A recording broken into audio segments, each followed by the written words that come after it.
Moose, a motovlogger on a shadowy ride anywhere and everywhere. Hello everybody. Hope the camera view is working out alright, because I just got her mounted and it's about as good as she's going to get unless I got to make a new mount. Using the Sena 10C, bought it for my trip here in July, so I wouldn't have the audio problems I usually have, hopefully. I got the Harley stripped down here. No windshield, no back box, no luggage. Leather bags, that is. I got the hard bags on the side still, and I left the lower fairings on it. I like the way it looked.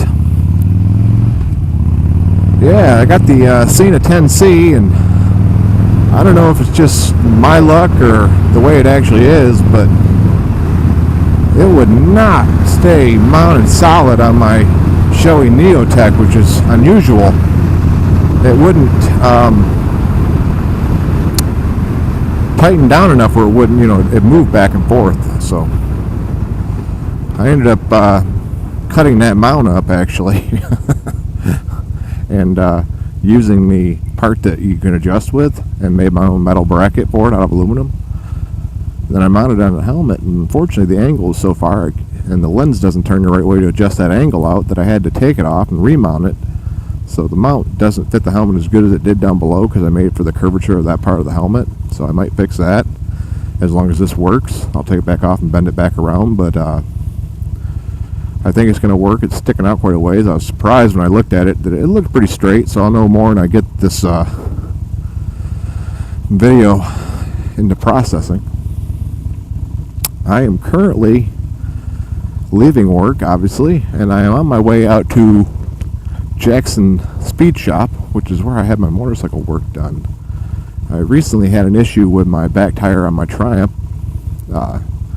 Finally wore out, and I noticed when I got to the gym that it had the steel belt showing really bad, and it got a lot worse on the way home. I made it home with it.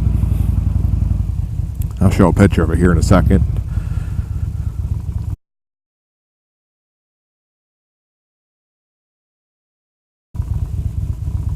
Pretty fucked up looking, isn't it? It was a little bit when I left the gym, and by the time I got home, it was just annihilated.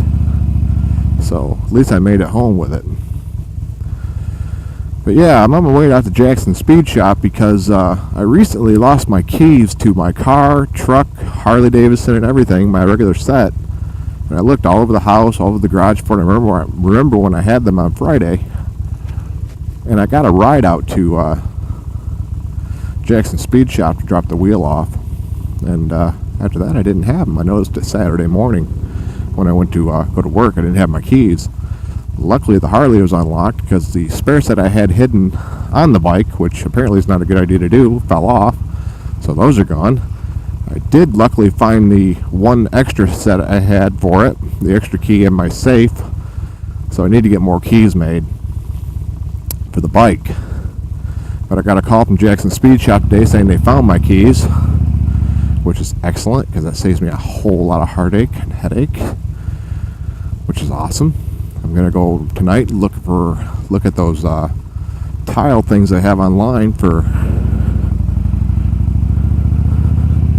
tracking things, and make it so this doesn't happen again.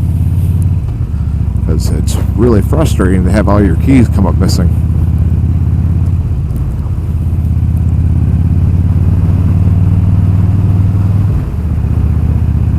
But at least I was right, they weren't at the house.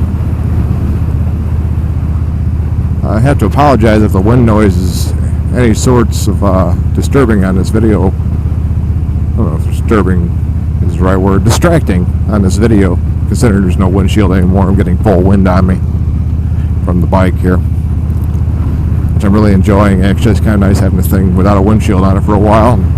I got the Triumph when I get it back together to ride as a touring bike when I go trips. So I'll probably leave this one like this for quite a while, especially for the warmer weather. But that's about all I really got. Just a quick update, just a test of the camera to see if it's straight enough, because if it's not, I'm going to have to remake the bracket again and get it on there. And if it's good, I'll probably end up pulling the bracket off, possibly, and rebending it a little bit so it fits the helmet a little smoother. But honestly, I got that 30-pound black adhesive double-sided tape on there, so the amount that's touching, it ain't gonna go nowhere. Maybe I'll get some of that stuff they make to that I saw Freedom Rider use, and another guy where you can actually form it and it makes hard plastic out of it, and do that around the outside if it's right, and just do that. But I really don't want it to be a permanent fixture to the helmet, because if the Sena 10C Evo comes out and it has good reviews, I will probably replace the Sena 10C eventually with that. Although I may not, because if this works, it works. It's a hell of a lot easier using the GoPro, I'll give it that. It's already on the helmet, just boop, camera on, boop, recording. It's all one unit, which is awesome. So thank you, Harley Trek, for recommending it. Other than the mounting issues I have, which has nothing to do with the camera per se, it's working pretty good so far. I got a few things I would change if I were designing it. But I'm not sure why I had so much trouble getting it to mount to this Shoei Neotech, because I know Wheels Not Heels has one of these, and I'm assuming it's on her Shoei Neotech that she wears, but I could be wrong. I never bothered to ask. So if you're watching this, Wheels Not Heels, key me in on that a little bit and tell me what you did, or if you had the same problem I'm experiencing, or if I'm just a dumbass because maybe I mounted it in the wrong spot in the helmet. But right now, I'm going to ride out to Jackson, pick up my keys, and I'm going to head on home. So, till next time, be safe. Rock on. See ya.